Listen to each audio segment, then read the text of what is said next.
So Meron ding aluminum. Opo. Kasi nga, para makita mo siya doon sa x-ray, pag in-x-ray mo, ngayon bihirang-bihira, wala ho kaming makita. So, naghahanap na lang ho kami nung, especially yung Least harmful. na made in Europe, mas marami ho sa Europe. Mas marami sa Europe. Na mas mga Wow. Kasi mas concern ho sa yung mga Europeans, mas concern sa mga alternative medicine. Much more than the US. Oho. But alright, the question there that also sometimes comes up is, paano naman yung mga nagro-root canal, yung kaya parating sanhi ng leaching, greater leaching ng mercury to the bone, to the jaw? Ay sinabi niyo yung root canal. Ano ba ibig sabihin ng root canal? Yung root canal, alam natin na yun yung papatayin natin. Yung mga ngipin na infected na, napatay na, gusto pa natin i-preserve.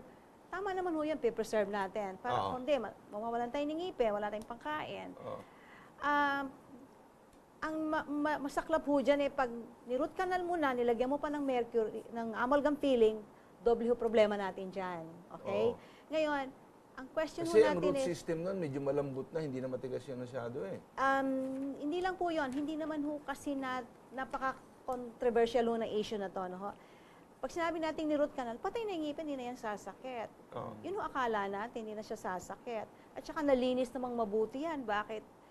Hindi ba pwedeng mag-root canal? But there was a study in the States of root canals.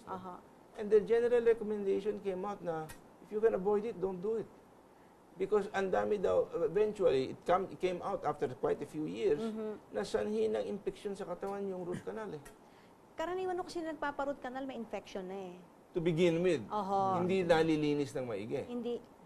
Kasi hindi mo naman nakikita ng mata mo kung ano infection Hindi ho talaga malilinis kahit anong galing ho ng endodontist. Orthodontist. Ng endodontist ho. Because meron hong anatomy ho doon na horizontally, doon sa dentin, sa mga ganyan, sa tubules. Hindi ho nalilinis maigi yon kasi imposible hong malinis yon. Ang nalilinis lang ho yung vertical part, which is the pulp area. Yung may mga nerves doon. Malilinis ho yan.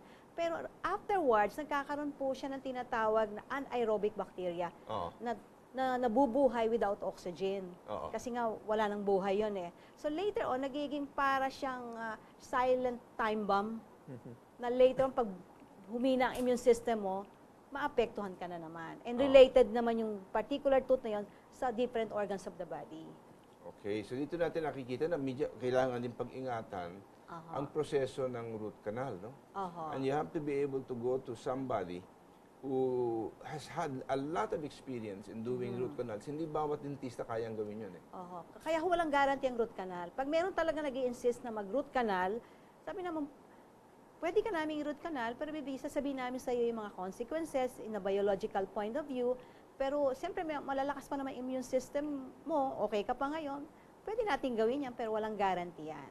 In the future, kung nagka-problema ka doon sa organ na connected doon, come back to us and we will manage the problem. Alright, so Brother Bill. Alam mo yung isang concern sa karaniwang practice ay yung ginagamit nila pang yung ginagamit ng hypochloride. At saka yung ginagamit nilang hydrogen peroxide. Pang-disinfect. Pang-disinfect, yeah. Alam mo, ang isang magandang natuklas natin, ay sa Amerika, yung biological dentists, they are not using this anymore. They're using what? They're using, colloidal silver. We use that too. Colloidal silver na ginagamit. Yung hypochlorite, anong mangyayari? It will now bring about some free radicals. Yeah. The same is true with hydrogen peroxide. And just imagine, paano mong gagawin na halimbawa sinasabi natin, hindi natin yung root canal o kaya yung cavity, na halimbawa, hindi natin na may tatanggal lahat yung mga, at saka nagkakaroon ng anaerobic bacteria. Paano mo siyempre, gagargle mo. Paano i-gargle mo? Frequent gargle, the frequent introduction of another cause of free radicals increase. So, in other words, the biological dentists in the United States now find out na itong colloidal silver is actually non-toxic. It's actually nothing but distilled water with how many ppm suspension of elemental silver, not ionic silver, elemental silver. So, mangyayari nito, ito And it's very antibacterial, Oo. antiviral, and antifungal. Kasi it annihilates because it doesn't allow the microorganism or the single cell bacteria to multiply, suffocates. And you can use it every day. Obviously, there are a lot of changes in terms of dental practice. No? Marami. Siyang nakikita natin, nagbabago, dito nakikita natin, we've got to be careful about root canal and we've got to be concerned. Kailangan po talagang tingnan ninyo ang mercury amalgam fillings. But the biggest problem, of course, there is cost. Yeah. To remove your mercury amalgam fillings is not an easy job. Hindi po madali. Kanya hindi pa natin nalalaman kung paano magawa ito sa paraan na murang-mura sapagkat to undo the effects of mercury dental fillings is not easy. But, bago tayo magpatuloy po, ako sinisigla rito, meron tayo ilang mga paalala. Huwag po kayo mawawala and we'll be right back.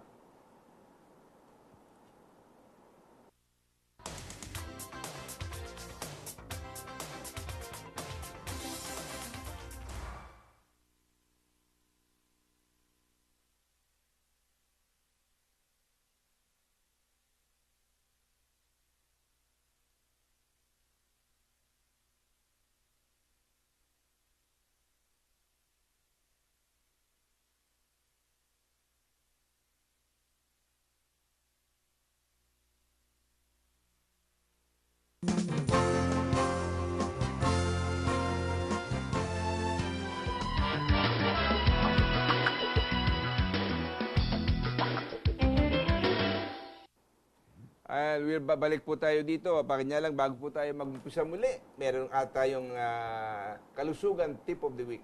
Alam ba ninyo na ang sariwang pinya ay naglalaman ng napakadami pong mga health-promoting compounds, minerals and vitamins that are essential for at mahalaga po para sa mabuting kalusugan. Merong epekto yan sa ating blood pressure, nakakabawas po yan ng risk of hypertension. Nakakatulong din yan na medyo mangayayat kayo ng konti. Bakit?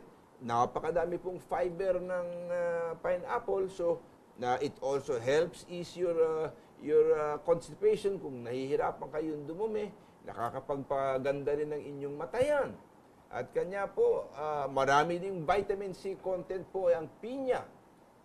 Kanya mayaman din sa potassium, sa copper, sa manganese, sa bromelain, at saka sa beta-carotene. And many of these are what I call antioxidants that can fight free radicals in your body. Sa kanya, itong pinya, yung pagkain po ng pinya ay mahalaga.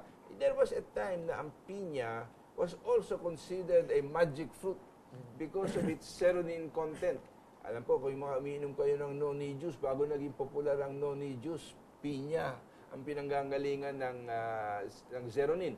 Kanya lang, medyo, siyempre, sa kapapagpatubo ng pinya, yung lupa nawala ng mga nutrients na. So, ang serotonin content ngayon ng pineapple, bumaba. And as a consequence of that, it's not as good. The pineapples today are not as good as the pineapples of 50 years ago.